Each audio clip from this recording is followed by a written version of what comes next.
It is an image which continues to haunt the city of Freetown, Sierra Leone. Most recent reports suggest at least 1,000 people may have died in the early hours of the morning on the 14th of August, when a mudslide sped down Sugarloaf Mountain in the Regent's area onto unsuspecting residents, leaving very little in its wake. I'm travelling with a team made up of doctors from Sudan and Saudi Arabia as part of the charity group Physicians Across Continents to the area to provide emergency relief to some of the victims. As we arrive, the sheer scale of what's at hand becomes more apparent and more difficult to comprehend. What should be a properly functioning elementary community school has now become a temporary shelter to at least 180 surviving victims, mainly women and children. The school itself poses health hazards. It is poorly lit and poorly ventilated, housing those in need of urgent medical attention.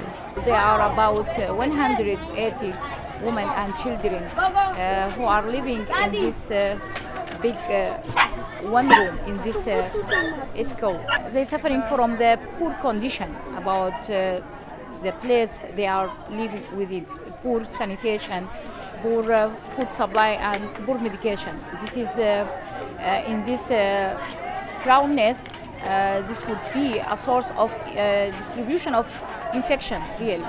They are telling of they can't sleep at night because this disaster happened at night. They suddenly woke up at the night and saw these floods and this mountain collapse on their homes. They afraid to face this situation again, really. They're suffering from loss of appetite, they're suffering from fearness suddenly. They need psychological support.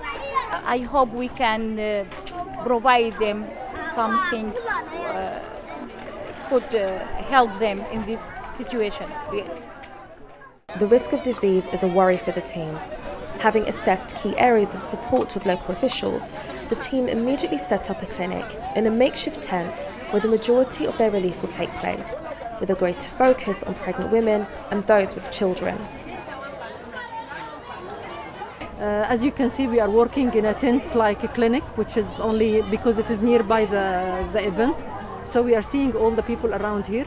Another patient who is pregnant and she's having 2 children and she has to run after them to make sure that they are safe. But herself, poor lady, she was in a slippery road and she fell down, and they brought her because of this fall down. We make sure that she is not affected by any means. There is no fractures, nothing.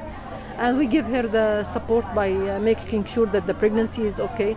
And once she feels that the pregnancy is fine, she is relaxed, and we give her some analgesic, and we make sure that the other kids are are okay by our pediatric doctor here who is coming with us. Being in the disaster, we are just seeing them for their medical issues, for the support, like if they have any problem because with this weather and with this disaster, sometimes it's very hard for them even to find the simple things. So we will give them the vitamins. See, it is raining now as well, so it is making the things even more difficult to reach to us. Like many other countries with a tropical climate, Sierra Leone is subject to at least 6 months of heavy rains, starting in May and ending in November. It proves incredibly difficult for the team to work effectively under these conditions, with water sometimes seeping into the tent itself. For the victims, it is a constant reminder of why they are here in the first place. However, the impact of the work by physicians across continents cannot be underestimated. In one of the worst disasters the country has seen, their presence is bringing much needed hope and courage to the people of Sierra Leone, letting them know that they have not been forgotten.